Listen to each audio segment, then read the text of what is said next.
Social media is reshaping our world, and the sport of golf is no exception. Once seen as a reserved game with strict etiquette, golf has entered a new era where it's reaching diverse audiences around the world, changing how fans engage and perceive the sport. Today, we're going to be diving into how social media is transforming golf and redefining the social literacy, discourse, and traditions. For centuries, golf has been seen as a sport for the elite. Traditionally, it came as a specific literacy, a set of rules and etiquette that maintained its exclusive image.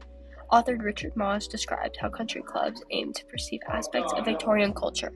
Membership was a mark of status, informed by strict dress codes, phone restrictions, and extensive rules. As Moss states, class, social class, and ethnic groups seemed to sort themselves out as much by country clubs as by wages. This exclusivity shaped who belonged in the world of golf. As someone who's grown up experiencing the contrast between private clubs like Birchwood and public courses like Longshore, I've witnessed firsthand how this culture impacts player treatment and etiquette. In country clubs, members are treated almost like royalty, but at municipal courses, the atmosphere is more relaxed and accessible to everyone. However, as social media breaks down these old barriers, golfers' culture is transforming, making it more exclusive and engaging for all, no matter what course or country club they belong or play at. Social media platforms such as Instagram, TikTok, and YouTube are revolutionizing how golf reaches new audiences. Influencers such as Sabrina Andolfo and groups like Good bring a fresh approach, making golf fun and relatable. By sharing relatable and sometimes humorous moments, they draw in a younger viewer who may have thought that the game was out of reach. To help uncover the life of golf influencers in the world of social media, I scheduled a meeting with Jake Hutt, a verified golf influencer with over 400,000 followers. Here are my questions and his replies. What role do you think social media plays in shaping an athlete's public image? It's going to obviously affect your public image in that how you project yourself on social media is how the world sees you. If you've got a large following and you're posting yourself partying and drinking and doing dumb shit, you're going to lose out on lots of opportunity to make money with sponsors. Lots less people are going to want to work with you. So definitely how you craft the narrative on yourself, the videos you post, the content you post, is definitely going to impact a lot of different things. How has social media changed the way people perceive and engage with golf as a sport? I think people now understand that golf is not nearly as serious as they used to think it was back in like the 80s or 90s. The outfits have changed. The whole narrative is completely different. People are seeing people have fun with it. People are messing around with it. People are hitting trick shots. People are partying on the golf course and doing all sorts of, different things that you never used to see on any golf network. Obviously, before social media, it was just Golf Channel, and all you're watching is the PGA Tour, which is a very buttoned-up league, and there's none of what you see now. So I think that's a big reason why golf has grown so much is the social media, the engagement, and people just seeing how open and unexclusive it can be. People are playing at muni courses and not just country clubs, and people are having fun with it. What role do influencers like yourself play in making golf more accessible to new audiences? Influencers such as myself, how we shape the game. I think everyone just has a different way of showcasing and making the game fun. So in my case, I've fused music with golf. My goal has always been to make golf more inclusive and more simple, especially in instruction. I think lots of golf instruction is hard to understand, unapproachable, boring. I was always bored watching 20-minute long YouTube videos. So I tried to make them as short and simple and catchy as possible, get a little tune stuck in your head, but also do really good research to make sure the information that I present is good. So well-packaged, simple, fun, instructional content that a 2-year-old or a 90-year-old could understand. That's how I hope to shape the game and instruction in my own way. Have you noticed any shifts in the types of content golf fans are looking for online, and how do you adapt to these changes? Yeah, golf fans, question 4, they're looking for everything, whether it be a podcast. Some people are watching, just really shit golfers play golf against each other and have fun with it. It's definitely no longer, I just want to watch the best players. Obviously, YouTube golf is blowing up. Channels like Good, where you have celebrities are playing golf against, your normal handicappers, 18 handicappers, whatever. So it's definitely a type of content I think not a lot of people would have expected to work so well. Just the average golfer is crushing it online, and people are having fun watching it because they are engaging.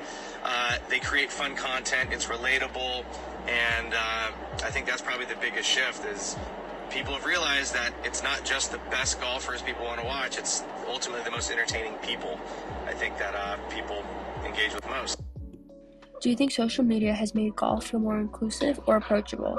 How have you contributed to this as an influencer? Yeah, I think golf is definitely more approachable. All the types of content have definitely made it more apparent that you do not need to be a good golfer to go out and have fun.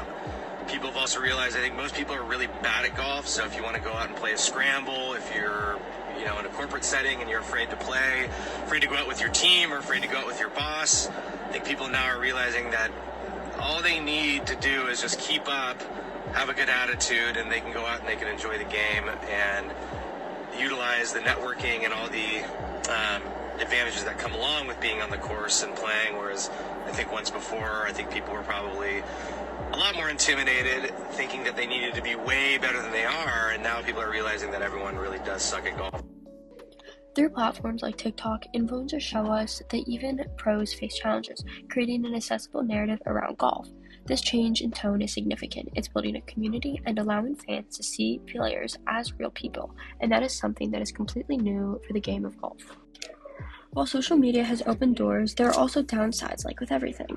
Female golfers, for instance, continue to face sexist comments. Golf Digest has shared a clip of Sofia Popov during the British Open, with comments such as "wife material," "hard to watch because of her tight shorts," and more flooded the post.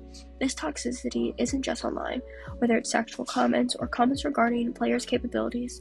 I've also experienced something like this in real life, overhearing comments questioning my presence at the course.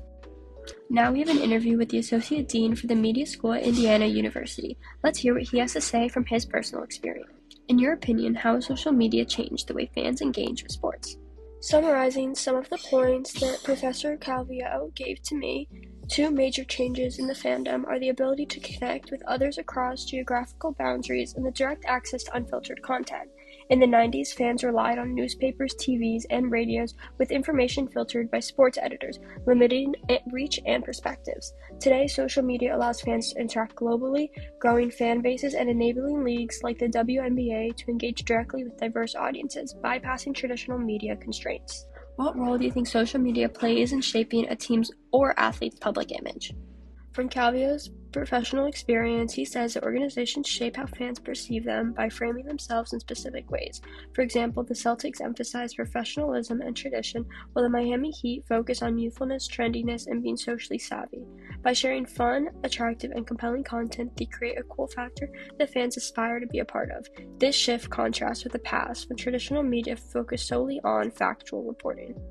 What are some positive and negative impacts of athletes sharing their personal lives on social media? Calvio says to be effective on social media with a large following, athletes need to balance content about their on-field performance with personal, relatable posts. Sharing light on everyday details like enjoying food or mountain climbing helps humanize them and build connections with fans who see shared interests. While this can risk offending some, such authenticity resonates especially with younger audiences who may view neutrality as fake. This approach contrasts with older strategies of staying neutral to maintain a purely professional image. According to Calvio, social media also allows athletes to build their own public images beyond just skill on the field. Athletes can now showcase their personalities, interests, and even vulnerabilities, creating a more relatable and approachable image. Think of the Netflix series Full Swing, where players like Justin Thomas openly share the challenges of the sport. As he says, "This sport is freaking brutal."